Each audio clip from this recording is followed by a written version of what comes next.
नमस्कार मित्रों, मैं एस पाल अपने यूट्यूब के ऑफिशियल चैनल पर आप सभी का स्वागत करता हूं। मैं आज भारत देश में चल रहे प्रमुख त्यौहार महाकुंभ के बारे में चर्चा करने वाला हूं। जैसा हम जानते ही हैं कि आने वाली 29 जनवरी यानी कि परसों मौनी अमावस्या है। मौनी अमावस्या का तात्पर्य तो वैसे मौन रहने से है। इस दिन हम मौन रह करके भी बहुत कुछ हासिल कर सकते हैं। यह एक प्रकार से मौन रहने का व्रत भी माना जाता है। तो हम थोड़ा से महाकुंभ के बारे में बात करेंगे।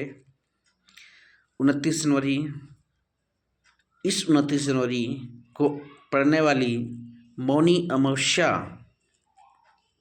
के दिन के स्नान को अमृत स्नान का भी नाम दिया गया है। यानी इस दिन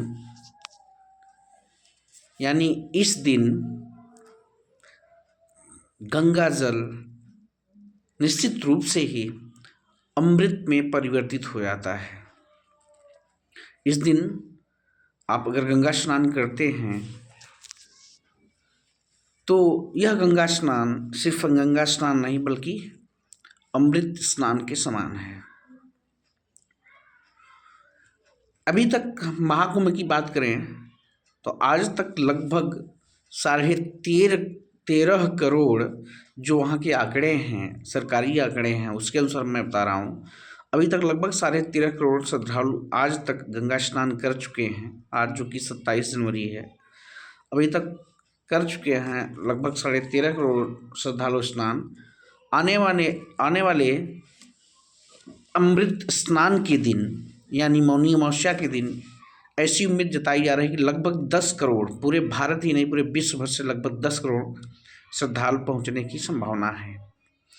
तो मैं आप सभी से यही कहूँगा, बिल्कुल गंगा स्नान करने जाएं। इस अमृत स्नान में आप जरूर हिस्सेदार बने, स्नान करें, लेकिन साथ ही साथ कुछ चीज़ें हमें बहुत ही सतर्कता साथ ध्यान देना है। कुछ बिंदुओं पर, जैसे कोई अगर शारीरिक रूप से कमज़ोर प्राणी हैं, व्यक्ति हैं, बच्चे हैं या ज़्यादा बुजुर्ग लोग हैं जो चलने फिरने में थोड़े से असमर्थ हैं, ना जाएं तो अच्छा होगा। क्योंकि इस दिन मान के चलिए आपको कम से कम 35 से 40 किलोमीटर मिनिमम पैदल चलना पड़ सकता है। हालांकि उत्तर प्रदेश सरकार भारत सरकार की सहायता से बहुत अच्छी व्यवस्थाएं कर रखी है, लेकिन फिर भी मैं आप सभी को यही सलाह दूंगा कि इस अमृत स्नान में बिल्कुल जाना अच्छी बात है, लेकिन प्रयास करें कि छोटे बच्चों को न ले जाएं। 60 साल की उम्र के व्यक्ति या जो शारीरिक रूप से कमज़ोर व्यक्ति हैं उनको न ले जाएं तो बहुत अच्छा होगा।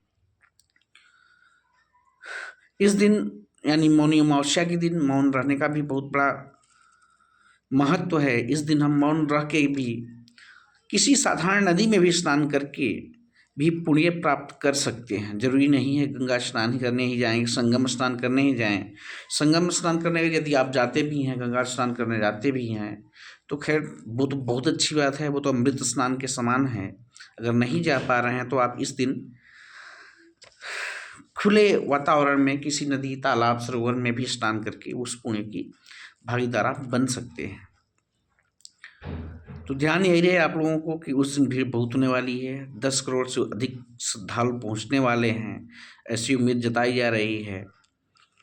तो बिल्कुल यदि आपने जाने का प्लान कर लिया है, जाएं। जाने के साथ ही अपनी सुरक्षा व्यवस्था स्वयं अपने हाथ रखें तो ज़्यादा अच्छा होगा। क्योंकि कितनी भी प्रशासनिक व्यवस्था तगड़ी क्यों न हो जाए, लेकिन वहाँ पे 1% से भी कम परसेंट की बात नहीं कर सकता मैं। चोर उचक्के तमाम प्रकार के लोग वहाँ पे भी मौके के ही तलाश में रहते हैं, ऐसी भीड़ भाड़ की तलाश में रहते हैं। तो अपने सामान की सुरक्षा, अपने शारीरिक सुरक्षा, अगर हेल्थ थोड़ा सा भी डाउन है तो प्रयास करें कि न जाएं। माँ गंगा ही रहती हैं। संगम हमेशा संगम रहता है, उसकी महत्ता कभी कम नहीं होती। आप आगे पीछे भी जा सकते हैं।